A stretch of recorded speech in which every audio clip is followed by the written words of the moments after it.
واہ جی واہ جی اپنے بھائی ممتاز صاحب بیٹھے ہیں، ان کو میرا سلام، آپ کو سلام۔ بالکل بالکل، ممتاز عوام صاحب بھی تشریف رکھتے ہیں۔ مجھے شفیق بھائی کہہ رہے تھے کہ شگرد بیٹھے ہیں، میرا ان کو بھی سلام میرا بہت سارا۔ جی جی، اشفاق عاجز صاحب بہت اچھے شاعر ہیں، ان کے ماشاءاللہ 2 شعری مجموعے جو ہے وہ شائع ہو چکے ہیں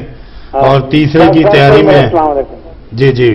بہت بہت شکریہ، بہت شکریہ۔ اور آپ کی بات بڑی ہوتی ہے، میں یہاں یہ بھی بات ریکارڈ پہ لانا چاہتا ہوں کہ طفیل صاحب کا جو اصلی نام ہے، یعنی جو ان کا خاندانی نام ہے جس نام سے، وہ طفیل حسین تھا۔ تو حسین تو ظاہر ہے کہ حضرت امام حسین علیہ السلام کے حوالے سے وہ نام تو ہمارے یہاں پہ بھی اور ہماری عاقبت کے لیے بھی، مگر فنکارانہ سطح پر طفیل حسین کی جگہ میں نے طفیل حیدری کر دیا ہے۔ اچھا، یہ اعزاز بھی جی ہاں، تو اس لحاظ سے اشفاق عاجز صاحب اور طفیل حیدری صاحب جو ہیں، یہ دونوں نام جو ہیں وہ ماشاءاللہ۔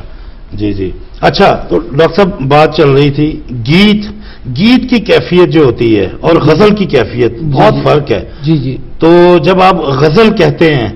یا پھر جب گیت کی طرف آتے ہیں تو آپ کس طرح محسوس کرتے ہیں؟ گیت میں تھاٹ لے کے آنا، ایک ساحر کو تو اعزاز تھا جی جی، کہ ساحر نے وہ گیتوں کو ادب میں شامل کر دیا جو سننے میں آتا ہے، آپ کس طرح دیکھتے ہیں اس چیز کو؟ میں سمجھتا ہوں آپ نے بہت بڑا نام لیا، اور ساحر صاحب تو ہمارے عہد کا، ہر عہد کا مان ہے، ہم تو بہت چھوٹے لوگ ہیں ہر لحاظ سے، مگر یہ ہے کہ جو اساتذہ کو پڑھا ہے، جو محسوس کیا ہے، گیت کی جو لفظیات ہیں وہ غزل کی لفظیات سے مختلف ہوتی ہیں۔ جی جی،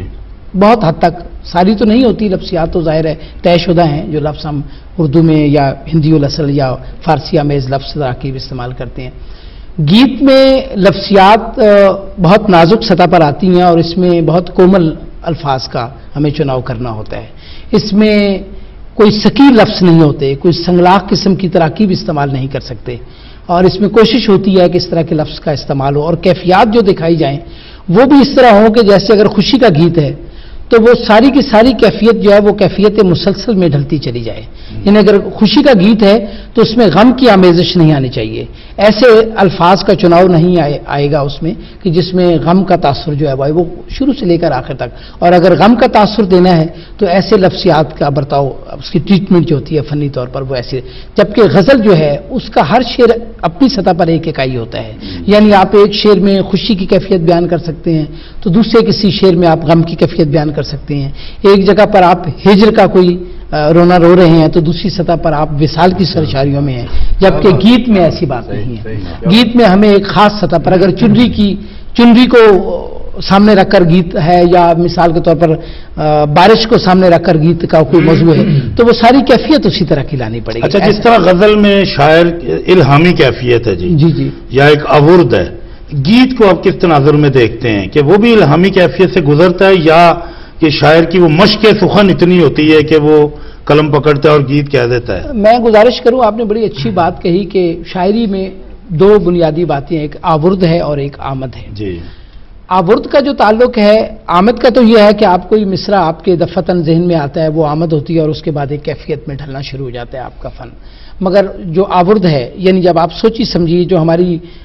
سیاسی طرز کی شاعری ہوتی ہے، ہنگامی شاعری ہوتی ہے، موضوعاتی شاعری ہوتی ہے، میں آپ کی بات کاٹ رہا ہوں تو گیت میں بھی ایسا ہے، میں آپ کی بات کاٹ رہا ہوں، منیر نیازی صاحب نے ایک محفل میں ایسے دوستوں میں بیٹھے ہوئے بات کی تھی، احمد فراز صاحب کے بارے میں پوچھا گیا ہے وہ کیسے شاعر ہے، تو اس نے کہا وہ شاعروں کے جرنلسٹ ہیں کہ جو چیز دیکھتے ہیں معاشرے میں اس کو وہ منظوم کر دیتے ہیں۔ ٹھیک ہے، تو آپ کی رائے اس کے بارے میں کیا ہے؟ منیر نیازی صاحب کے بارے میں یہ منیر نیازی صاحب نے بات کی تھی، کن کے بارے میں کہا؟ احمد فراز صاحب کے بارے میں۔ اچھا، یہ میں سمجھتا ہوں جی کہ منیر نیازی صاحب اور احمد فراز صاحب دونوں ہمارے بہت ہی سینئر اور ادب کا بہت بڑا نام ہے، پنجابی حوالے سے اور اردو حوالے سے منیر نیازی صاحب، اور اردو کی ہماری جو قومی سطح کی شاعری ہے، خاص طور پہ غزل گو شاعری میں غزل گوئی کے حوالے سے فراز صاحب کا بہت بڑا مقام ہے، مگر یہ میں اس سے 100% متفق نہیں ہوں۔ فراز صاحب نے جو شاعری مزاحمتی لہجے کی ہے، جسے منیر نیازی صاحب نے